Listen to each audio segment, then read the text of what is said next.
All right, perfect. So welcome everyone. This is HeatherAsh Amara. It's August 26, 2019 for Ask Heather Ash. You're welcome to ask any questions that you have. If you're watching this recording later and a question comes to you, please feel free to email me at hello@heatherashamara.com and I'll answer it at one of the upcoming Ask Heather Ash. We do them most Monday nights at 5:30 Central, or 5:30 Mountain, 6:30 Central, 7:30 New York. So a question that has come up is around fear and procrastination. So the question is, fear freezes me. How do I get hold of fear? It is also a habit that I procrastinate. I'm not sure if fear forces the procrastination or the other way around. And that's a really powerful thing to explore.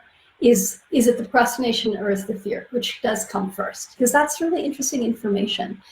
So what I've found is that when you're working with fear, it's really important to turn and face and ask yourself, what are you actually afraid of?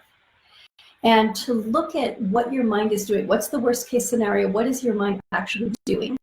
And to not run from it, but to actually slow down, turn towards the fear and ask yourself, what is going on? What am I actually afraid of? Because often there's a surface fear that's happening, but if you stop and face the fear and let yourself settle into it, you'll start to see what the deeper fear is. And a lot of times we all have core fears that are really similar. So core fears of, I'm not going to be loved, I'm going to do it wrong, I'm going to be abandoned, I'm not doing it right, I'm supposed to be doing this perfectly, there's not enough time, there's not enough resources. So there's these fundamental fears that we have that as you start to face them and really look at what's true, it may be in this moment that there's fear, but is the fear actually correct? Because a lot of times it's not. A lot of times your mind has made up a fear and it's now telling the story and getting you all revved up. When you face it, you can see that it may or may not be true. The other thing that I sometimes do, for this works for some people really well and some people it does not work for. So you can see if it works for you. This is just a suggestion. I will sometimes also do worst case scenario and run out, like, what's the worst fear I have? Let me imagine the worst thing happens. And I'll let my mind go all the way through the issue and all the way to what is the worst thing I can imagine. And then I ask myself, okay, can you handle that? Can you be with that? And most of the time, it's like, I don't really have control over if that happens. You know, if somebody abandons me or if I die or if, I mean, because sometimes we have these fears of if I do this, then really, really bad things are going to happen. But when you let yourself go all the way to the end and you realize I actually don't have control of that, or that's not, I can't fix that problem in the world or that other person, it allows you to then surrender and let go. A lot of times the mind is trying to stay in control, which is why it's getting flustered. Okay, so that's something that you can do and see if that works for you. Yeah. So Bonnie, since you said you're having that exact problem right now, any other question around that or any other thoughts or shares? Hey, Susan. Hey, Carol. Good to see you, Carol Blake Chapman. Yay. Hey, Serena. Hi, Sunshine. Who else is here? Margarita. Jillian. Hey, Jillian. Caro. Hey, sweetheart. And Kathleen. Hey, Kathleen. Good to see you. So again, any other questions? The first question, we were talking about fear and procrastination and starting to look at, are you procrastinating and that's causing the fear, or is there fear and then procrastination is happening? And a lot of times it goes both ways, where we have a fear that we're not really acknowledging, and so then we procrastinate because we don't want to face it. And then the procrastination creates more fear. Lovely cycle. Hi, Suski. From Texas. Susan, I'm having a horrible time at work. Okay, do you have a specific question around what's happening at work? Is it you're taking things personally, you're feeling stressed, you're not having enough time? So any question? There's a person I work with that told me not to speak to her. Okay. So coworkers, basically. Work is going to be one of the more challenging places because we spend a lot of time there. Like for some people, we spend more time at work than anywhere else. So you might even spend more time with the people at your work than you do with your family. And so when there's a challenge at work, it can be really difficult because you're interacting with that person every day, possibly. So the question is to ask yourself, what relationship do you want to have with this person? Now I'm assuming it's to her. So she's already made a boundary with you around not wanting to be spoken to. Now, I'm going to talk about two different things.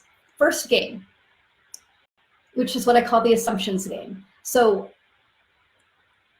when something happens that's challenging, what we tend to do is make up a story or start assuming why somebody's doing something. So let's say you have this woman who has has asked you not to talk to her. You can make up a whole story about she doesn't like me, which she may have said or not, but she doesn't like me, I'm doing something wrong, I'm not a good worker and she knows it. So you want to look at what your story is. And then one game that can be really helpful is start making up different stories. Assume different things. So you might make the assumption that she is having a really hard time at her home life, and I remind her of somebody at home. She is getting really confused at work, which is why she doesn't want me to speak to her. She can't be interrupted because she has no capacity to be interrupted. She is actually an alien, and she's really grumpy in her human suit right now. Okay, so you can make up anything. And sometimes the more fun assumptions that you make or stories that you make up, it'll just break the whole thing because you'll realize you actually have no idea what's going on for her. So the way to stop taking what other people do personally, and what you want to practice doing now is every time you see her, how do you practice opening your heart and just getting quiet rather than every time you see her going into the frustration, going into the old story, thinking about what you did wrong, thinking about what she did wrong, feeling bad about yourself, feeling upset with her. Because what happens is every time you see her, all the old story is going to get kicked up again. And that's going to be a drag at work. So your job is to explore and play with how do you change your relationship with her. She can do whatever she's doing. Okay, so you don't have to fix, change, understand. She's made a choice and has shared that choice with you. You now get to decide, how do you want to be in relationship with her? What are you going to practice? It might be that you just bring your presence with her. Whenever you're around her, you just practice getting neutral, and that's your work. It may be that you practice becoming more loving towards her or compassionate. It may be that you practice just being in stillness around her. Okay? But you get to now see, where does your mind go? What do you do with it? And how do you come back to your center so that your relationship with her isn't upsetting you constantly, all right? And for those of you that have challenging people at work, which is probably almost everybody at some point in your work or your family, there's somebody who's going to be challenging. And again, part of our work is not to try and change or fix the other person, and also not to blame ourselves, but to look at it from almost like from a distance, to take a step back and to go, okay, here's a situation, a drama that's unfolding in front of me, and I can feed the drama or I can step out of the drama. What do I want to do? Do I want to choose to feed the drama? And it may be that you don't see a way in your side of yourself right now to not feed the drama, but that you can learn to step back so that you're looking at it from a distance and looking at how are you part of the drama? What's your piece? Because you have a piece as well. It's never one-sided, okay? Even if it is one-sided, if you're not taking it personally, then you navigate around it. So let's say that you have a really angry person that you're working with, or somebody who's constantly depressed and trying to pull you into their depression, work and or at home. So if you're not trying to fix, control, understand, if you're able to just see them as they're doing what they're doing, for whatever reason they're doing it, it's much easier to navigate. Now, it sounds easy. It's not easy because other people stir all of our own stuff.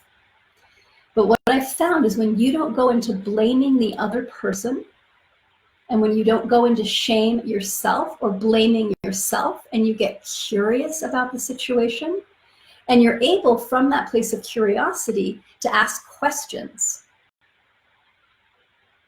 Okay, instead of making the assumption, but to really stop and ask questions of yourself and the other person so that you're opening up the communication, a lot can change, a lot can happen. But it's scary to open the communication up. Okay? So yeah, it's not easy, Susan. And it's practice.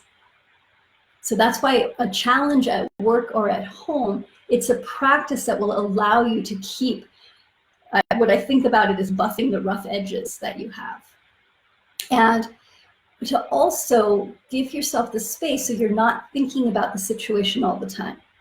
Because what sometimes our minds can do, if our mind goes into fear or our mind is just busy, it can start repeating stories over and over and over again, so that the situation is something at work, but now you're thinking about it all the time and you're dreading going to work the next day.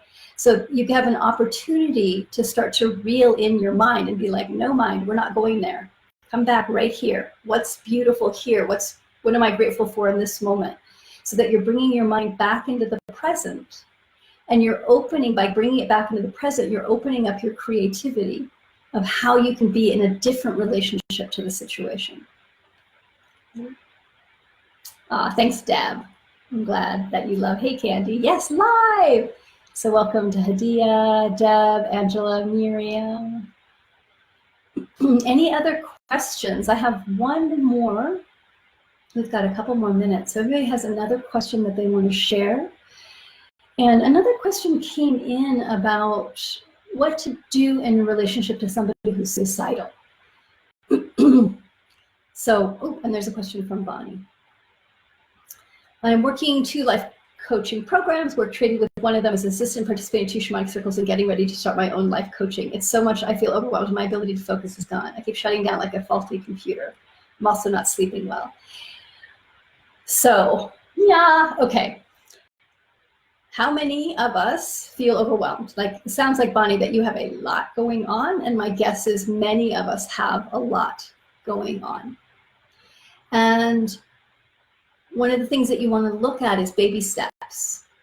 You know, two pieces. What's the next baby step towards your own life coaching? And also to realize too, sometimes when you step out into something new, so you're about to start a new career, I'm assuming, and to start something new, that stepping out brings up a bunch of fear. And so that's something else that you need to navigate and look at in your life of, where am I afraid of being in the world in a bigger way? Or where am I afraid of not succeeding? Or where am I afraid that it is going to succeed? So to start to get curious about that, and then start to break things down, little baby steps. Little baby steps. What's the next baby step that I can take? And is there something that you can do less of? So it sounds like you have a lot on your plate. Is there anything that you can take off your plate? Okay. Where can you start making some boundaries or start making some choices to give yourself more space? Because especially as a life coach, part of what you're teaching others is through your example. So if your life is too full right now, you're not going to be able to be an effective coach because you don't have the spaciousness inside of you to convey the energy. And so much of coaching, so much of just being around other humans is around what you're holding energetically. So this is for all of us. For those of us that are in service in the world, that want to be of support and help to others, whether you're doing that in a formal way or whether you're doing that as being a human in the world, being a kind, compassionate human in the world, the more spaciousness and presence and ease that you have in your life, the more you're going to be able to share that with everyone around you. And that means making choices and boundaries, and also breaking things down so you're creating structures and creating little baby steps for yourself. Miriam, how does one deal with someone when you are somewhat their boss and they are now dating your ex-boyfriend and you have to sit next to her in meetings? Oh, I love those tangles. Isn't the universe creative? And I'm not making fun of this at all, but isn't the universe amazingly creative of the ways that it'll create knots and tangles and challenges in your life? Because that's a super creative one. So what you want to do, Miriam, is to start to really stalk inside of yourself what's getting lit up by this other person personally. Because on a professional level, there's no problem. You're just going to treat her as a professional human, that you are her boss. And if so, there's that level. And then there's personal. And so depending on the relationship you have with her and the relationship of your company, you might be able to pull her aside and just say, I want to acknowledge this, and just name it. And then if you have any wobble around it, you're not telling her for her to fix if any wobble that you might have, but just to share, this is a little bit of an uncomfortable situation. To name it so we can move on. Okay, so feel into if there's enough. Sometimes it's okay to be vulnerable in some situations at work, and sometimes it's not. So if it's not okay to be vulnerable, if you need to be professional and be the boss, then hold that, and then outside find somebody that you can process whatever's gotten stirred up for yourself, so that you can clear whatever else might have gotten triggered from the situation. It's a great question. And then one more question. Christine, how can we start to overcome judgment, self and others? Is it so easy to jump into, and why does it feel safe knowing it is wrong? Yeah, it's so easy to jump into judgment. There's a way that it feels safe because it's a shield. If I can judge somebody else, I put them outside of myself, and then I don't have to look at what's going on for me. And same thing with judging ourselves. Part of the self-judgment is just a habit. We're just so used to being judgmental towards ourselves and being critical and being cruel and comparing ourselves. And so to start to break the habit is just realize it's familiar.